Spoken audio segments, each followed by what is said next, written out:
الصلاة خير من النوم। প্রশ্ন উত্তর প্রশ্ন আমাদের মধ্যে অনেকে থাকতে পারে যে বর্তমান সময় অনেক রকম ফিতনা চলছে, ওয়াহাবি থেকে নিয়ে খারিজি, রাফেজি এবং আকায়েদ সম্পর্কে। যেমন নামাজ কীভাবে আমরা পড়ব, অনেকে প্রশ্ন করে থাকে যে আল্লাহ রসুল সাল্লাল্লাহু আলাইহি ওয়াসাল্লামের জমানায় এইভাবে নামাজ হয়েছে, বর্তমানে এইভাবে হচ্ছে কেন। বিভিন্ন প্রশ্নের যদি কেউ করতে থাকেন, যে কোনো রকম যদি প্রশ্ন করতে থাকেন, যে তার উত্তর আমাদের মুফতি আবু বকর মিসবাহী সাহেব আলহামদুলিল্লাহ তিনি কোরআন হাদিস থেকে দেবে। আপনাদের অনুরোধ করছি, কেউ যদি প্রশ্ন থাকে আপনারা করুন, আপনাদের কাছে মাইক পৌঁছে যাবে ইনশাআল্লাহ।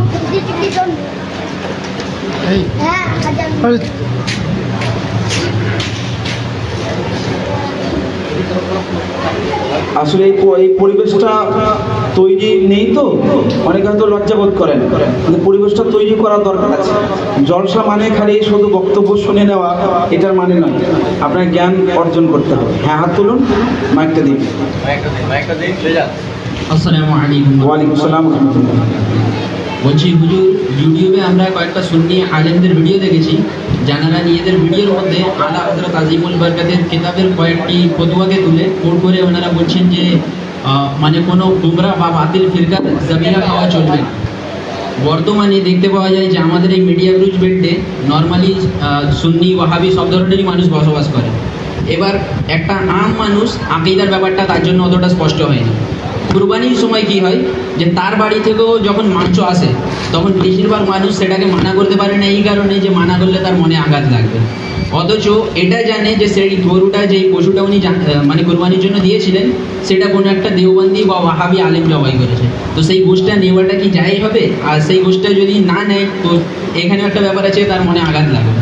যেটা প্রথমত বিষয় যে এখানে দুইটা বিষয় আছে, একটা ওয়াহাবি, দেওবন্দি, বাতিলপন্থী, বাতিল ফিরকার অন্তর্ভুক্ত মানুষ যারা আজকে বর্তমান সময়ে বাস করছে, তারা কোনো বিষয় বা কোনো পশুকে জবহ করলে তাদের জবাইকৃত পশুটা হালাল হবে কিনা একটা প্রশ্ন। আর দুই নম্বর প্রশ্ন হলো যে তারা যদি তাদের জবাইকৃত পশুর মাংস কিছু অংশকে আপনার বাড়িতে দিতে আসে তো নেওয়াটা জায়েজ হবে কিনা। তো মোট কথা এখানে দুইটা বিষয় আছে। প্রথম বিষয়ের উত্তর আমি দিই আপনাদেরকে। জবাই করার জন্য তিনটে শর্ত আছে। এক, মুসলমান বা আহলে কিতাব হতে হবে। দুই নম্বর শর্ত হলো বিসমিল্লাহি আল্লাহু আকবার পাঠ করতে হবে। ফাজকুরুসমাল্লাহি আলাইহি, কোরআনের আয়াত, আল্লাহর নাম উচ্চারণ করতে হবে। আর তিন নম্বর শর্ত হলো কমপক্ষে তিনটা রগ, একটা খাদ্য নালী, শ্বাসনালী আর একটা নালী আপনাকে কাটতে হবে। কমপক্ষে তিনটে নালী কাটতে হবে, চারটে কাটা উত্তম। এই তিনটে নালী কাটলেই আপনার পশু জবাই হয়ে গেল। আজকের বর্তমান সময়ের ওয়াহাবি, দেওবন্দি কিছু এমন আছে যারা কুফরি পর্যন্ত পৌঁছে গেছে, আর কিছু আছে যারা কুফরি পর্যন্ত পৌঁছায়নি কিন্তু গুমরাহ। তো তাদেরকে গুমরাহ মুসলমান বলা হয়, মুসলমানটা নামধারী হয়। তো তাদের ব্যাপারে আমরা নিশ্চিত নয় যে সে মুমিনকে মুসলমান। আর আল্লাহ নবীর হাদিস, ইত্তাকু মাওয়াদিআত তুহাম, তুহমাতের জায়গা যেখানে আপনার উপরে কোনো রকমের আরোপ লাগার আশঙ্কা আছে, ওখান থেকে বাঁচতে হবে। আল্লাহ নবীর আরো একটি হাদিস, মিশকাত শরীফের হাদিস, মা ইউরিবুকা ইলা মা লা ইউরিবুক, অর্থাৎ সন্দেহকৃত জিনিসকে তোমরা বর্জন করো আর সন্দেহমুক্ত জিনিসকে গ্রহণ করো। সুতরাং একজন ওয়াহাবি, একজন দেওবন্দি, একজন বাতিলপন্থী যদিও কুফরি পর্যন্ত যদি কেউ না পৌঁছেছে, সেটা আশারুফ আলী থানভী হোক, রশিদ আহমদ গাঙ্গুহি, কাসিম নানতভী হোক, যারা তো স্পষ্ট কাফের, তাদের যারা মতানুসারে চলে, যাদের ব্যাপারে আমরা নিশ্চিত নয় যে তারা কট্টর ওয়াহাবি কিনা, কিন্তু সন্দেহ তো আছে না? নাই, সন্দেহ আছে। সুতরাং তাদের জবাইকৃত পশুর মাংস থেকে দূরত্ব অবলম্বন করতে হবে এবং তাদের দেওয়া মাংস খাওয়া থেকে দূরত্ব অবলম্বন করতে হবে। পবিত্র কোরআন পারা নম্বর 28 সূরা মুমতাহিনা আয়াত নম্বর 1, আল্লাহ পাক বলেন, ইয়া আইয়ুহাল্লাযীনা আমানু লা তাত্তাখিযু আদুবি ওয়া আদুওয়াকুম আউলিয়া, অর্থাৎ হে ঈমানদার, এখানে আল্লাহ বলেছে ঈমানদার, কাফেরদেরকে নয়। এটা আপনি আর আমি, আমাদেরকে আল্লাহ আহ্বান করেছেন, কাফেরদেরকে নয়। হে ঈমানদার, তোমরা আমার এবং তোমাদের শত্রুকে মিত্র রূপে গ্রহণ করো না। আজকের যুগের ওয়াহাবি যারা নবীর ইলমে গায়েবকে নিয়ে উল্টো পাল্টা বাক্য লাভ করে, তারা কেমন ধরনের মুমিন, তারা কেমন ধরনের মুসলমান, তাদেরকে কিভাবে আপনি মুসলমান বলতে পারেন যারা নবীকে বলেন যে মরে পচে গলে মাটি মিশ্রিত হয়ে গেছে, নাউজুবিল্লাহ। যারা বলে যে আল্লাহ নাকি মিথ্যাও বলতে পারে যদিও না বলে, নাউজুবিল্লাহ। এই ধরনের যারা আকীদা পোষণ করে ওই সমস্ত ব্যক্তিরা আল্লাহর প্রিয় বান্দা না আল্লাহর শত্রু? আল্লাহর শত্রু। আর আল্লাহ কোরআনে বলেন যে আমার এবং তোমাদের শত্রুকে মিত্র রূপে গ্রহণ করো না। সুতরাং এই কোরআনে আয়াত এবং হাদিস দ্বারা বোঝা যায় যে তাদের মাংস থেকে দূরত্ব অবলম্বন করতে হবে, তাদের জবাইকৃত পশু থেকে আপনাকে আহার করা থেকে দূরত্ব অবলম্বন করতে হবে।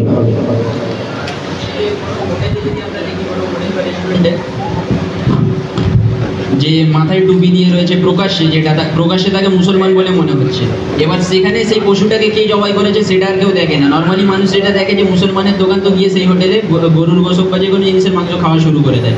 তো সেই ক্ষেত্রে কি হুকুম রয়েছে? আমাদের একজন যদি ইসলামিক পোশাক পরিধান করে থাকে তো মুমিনের একটা আলামত। আর বিশেষ করে একটা হোটেল চালক যদি মুসলমান হয়, নিজেকে মুমিন বলে পরিচয় দেয়, তাহলে ওই ব্যক্তির সম্পর্কে ভালো ধারণা রাখতে হবে। কোরআনের আয়াত সূরা হুজুরাত এবং আরেকটি আয়াতে আল্লাহ পাক বলেন ইয়া আইয়ুহান নাস ইয়া আইয়ুহাল্লাযিনা আমানু লা তাজতানিবু কাসীরাম মিনায-যন্ন ইন্না বা'দায-যন্নি ইসম। আল্লাহ পাক বলেন তোমরা মুমিন মুসলমান সম্পর্কে বেশি ধারণা তৈরি করো না, কারণ অধিকাংশ ধারণা ভুল হয়। সুতরাং একজন মুমিন যখন সে মুসলমান বলে পরিচয় দেবে তো তার দোকানে খেতে পারে, যদি হারাম জিনিসও খাইয়ে দেয় তো সে ব্যক্তি গুনাহগার হবে। আপনি যতক্ষণ না বুঝতে পারছেন আপনি যাচাই করুন, যাচাই করে তারপরে হোটেলে আহার গ্রহণ করুন। মুসলমান ছাড়া অন্য কারো হোটেলে যাওয়া যাবে না।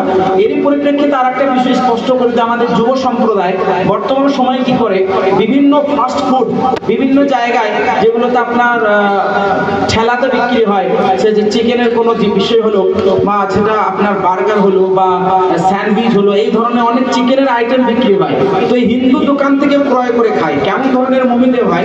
তুমি একজন হিন্দু ব্যক্তি, অমুসলিম ব্যক্তি, গুমরাহা ব্যক্তি, শয়তান ব্যক্তি, একজন অমুসলিম ব্যক্তি জবাই তো করাই নাই, কাটা মাল খেয়ে নিচ্ছ, এগুলো হারাম, খাওয়া যাবে না। এই ধরনের ঠেলাতে যারা অমুসলিমরা বিক্রি করে চিকেন ইত্যাদি, তাদের কাছ থেকে এই সমস্ত মাংস ইত্যাদি খাওয়া হারাম হারাম হারাম, কারণ তাদের জবাই কিন্তু বিষয় তারা জবাই করলেও জবাই হবে না।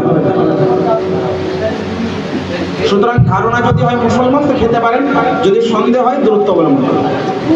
আর বলছি যে এখন হিন্দুদের কিছু একটা মানে উৎসব ছিল, এখনো সেটা হয়নি মনে হয়। তো আমাদের অনেক মুসলমান ভাইদের দেখতে পাওয়া যাচ্ছে যে সেই উৎসবের জন্য মহাকাল লেখা প্রিন্টওয়ালা টি শার্ট সবাই বিক্রি করছে। তো হিন্দুদের এরকম কোনো, হিন্দু বা যে কোনো ধর্মের মানুষের উৎসবেতে এরকম কোনো কাপড় বিক্রি করে যাতে তাদের কোনো ভগবানের ব্যাপারে কি দেবতাদের ব্যাপারে লেখা অথবা তাদের ছবি ছাপা, সেরকম কাপড় বিক্রি করার ব্যাপারে কি? সৈয়দি মুর্শিদি আলা হযরত ইমাম ইশক ও মুহাব্বত কুদ্দিসা সিররুহু ফাতাওয়া রাজগান শরীফের মধ্যে ওনাকে একটি প্রশ্ন করা হয়েছিল, কেউ যদি মন্দির তৈরি করে, মানে কোন একজন মিস্ত্রি যারা রাজমিস্ত্রি কাজ করে তারা যদি মন্দির ইত্যাদি বানায়, পয়সা দিয়ে বানায়, তাদের তো ধারণা তারা বাতিল, তারা মাবুদি নয়, তারা মিথ্যা মাবুদ, তারা একমাত্র আল্লাহকে সে বিশ্বাস করে মুসলমান, কিন্তু পয়সার পরিবর্তে সে রাজমিস্ত্রি মানে সে বানিয়ে দিচ্ছে কোন একটা মন্দির। তো এই ব্যাপারে আমাদের আকাবিরিন আহলে সুন্নাত লিখেছেন এটা মাকরুহে তানজিহি, অর্থাৎ দূরত্ব অবলম্বন করা দরকার। আর তাছাড়া কোরআনের একটি আয়াত আল্লাহ পাক বলেন ওয়া তাআবানু আলাল বিররি ওয়াত তাকওয়া ওয়া লা তাআবানু আলাল ইসমি ওয়াল উদওয়ান। নেকির কাজে পরস্পরের সহযোগিতা করো, গুনাহের বা পাপের কাজে এক অপরের সহযোগিতা করা চলবে না। সুতরাং আপনি যখন দোকানে ব্যবসা করছেন, ব্যবসার খাতিরে এমন কোনো জিনিস বিক্রি করা থেকে দূরত্ব অবলম্বন করাটাই ভালো। কেউ যদি বিক্রি করে এটা মাকরুহ তানজিহি হবে, এটাই অধ্যয়ন অনুযায়ী, আপাতত তাহকিক অনুযায়ী।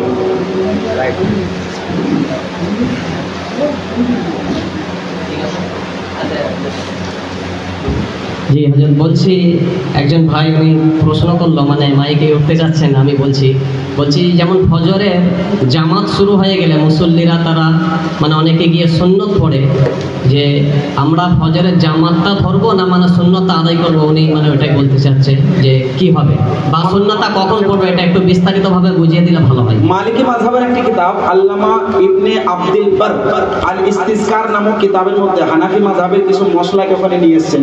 এছাড়া ইকরা ফাতাওয়া আলমগীরিয়া রাদ্দুল মুহতার নামক গ্রন্থ, যেটা ফিকহে হানাফির একটি গ্রহণযোগ্য শাস্ত্র, ওখানে উল্লেখিত রয়েছে যদি ফজরের নামাজ শুরু হয়ে যায়, ফরজ নামাজ, এটা শুধুমাত্র ফজরের জন্য, অন্য নামাজের জন্য নিয়ম আলাদা। ফজরের সময় আপনি যতক্ষণ পর্যন্ত ইমামকে সালাম ফেরার আগে আগে পেয়ে যাওয়ার আপনার ধারণা আছে যে আমি 2 রাকাত সুন্নত পড়ে নিয়ে আমি ইমামকে পেয়ে যাব সালামেও, তাহলে আপনার জন্য নিয়ম হলো আগে সুন্নতটা পড়ো। বুঝতে পেরেছেন? সুন্নত পড়ার পরে জামাতে শরীক হন। আর যদি দেখতে আমি নামাজ পড়তে গেলে ইমাম সালাম ফিরে যাবে, তাহলে আপনি সুন্নতটা পড়বেন না, বরং জামাতে শরীক হয়ে যাবে। আর যদি দেখা যায় যে না, আপনি সুন্নত পড়তে পারলেন না আর ফরজটা আদায় করলেন, তো ওই সুন্নতটা কাজা নেই, কারণ ফরজের কাজা হয়, সুন্নতের কাজা নেই। তবে এক্ষেত্রে যদি ফরজ এবং সুন্নত দুটোই কাজা হয়ে যায়, ফজরের জন্য একটা বরকতপূর্ণ বিষয়, কারণ ফজরের সুন্নতটা হলো মুআক্কাদ সুন্নত, মানে কঠোরভাবে নির্দেশ দেওয়া হয়েছে, কঠোর নির্দেশিত একটা সুন্নত। ওই সুন্নতটা ছেড়ে গেলে জাওয়ালের ওয়াক্তের আগে পর্যন্ত, মানে সূর্য ওঠার পূর্বের পর থেকে নিয়ে জাওয়াল পর্যন্ত আপনি আদায় করলে ফরজ এবং সুন্নত দুটোরই কাজা তুলতে পারেন।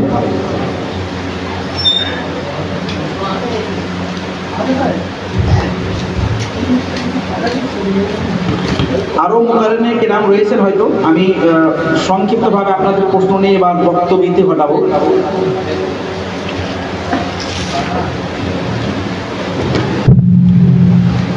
আরো যদি কেউ প্রশ্ন থাকে করতে পারেন। যাই হোক হযরত, আমার তরফ থেকে একটা প্রশ্ন, জি বলছি, বর্তমান মানে আমরা যে হানাফি, আমরা মানে কান পর্যন্ত হাত তুলে পুরুষ মানুষরা নামাজ পড়ি বা নাভির নিচে আমরা তাকবীরে তাহরিমা বাঁধি, এই সম্পর্কে বর্তমান সময় একটা ফিতনা চলছে যে মানে রাসূল পাক সাল্লাল্লাহু আলাইহি সাল্লামের জমানায় এই ধরনের নামাজ ছিল না, এবং আর অন্যান্য বলে থাকেন যে হুজুর গাউসে পাক উনি রফা ইয়াদাইন করেছে। এই বিস্তারিতভাবে একটু বুঝিয়ে দিলে ভালো হয়। আচ্ছা, আমি দলিল দেওয়ার আগে একটি কথা স্পষ্ট করে দিই। দলিল আমি দেব, বিভিন্ন দলিল রয়েছে আমার কাছে। দলিল দেওয়ার আগে একটা কথা স্পষ্ট করে দিই, আমরা রাফউল ইয়াদাইনটা অস্বীকার করি না, ওরা যেভাবে রাফুল ইয়াদান করে ওইটাকে আমরা অস্বীকার করি।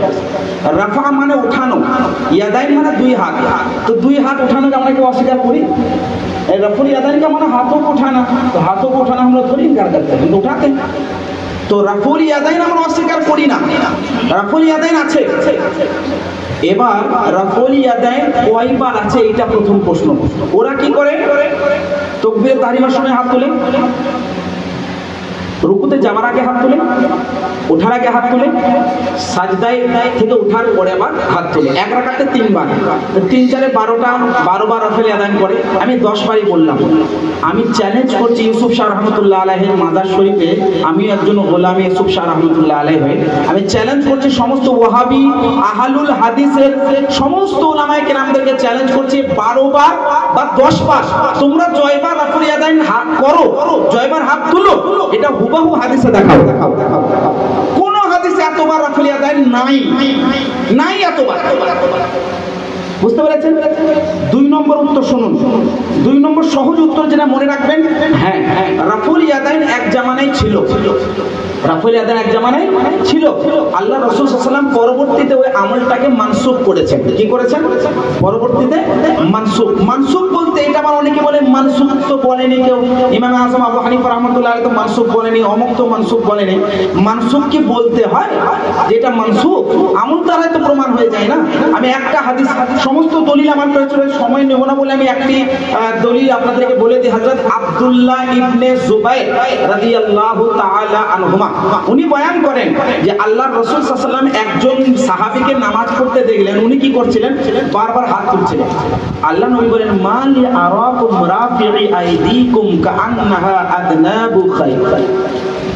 কি ব্যাপার, আমি তোমাকে দেখছি তুমি বারবার মানে একটা মানে হয় না যে বিচলিত ঘোড়া যেভাবে লাফায়, যেভাবে বিচলিত ঘোড়া লাফায়, ওইভাবে তুমি হাতগুলো তুলে নামাজের মধ্যে এইভাবে কি করছো? ফাসকুনু ফিস সালাত।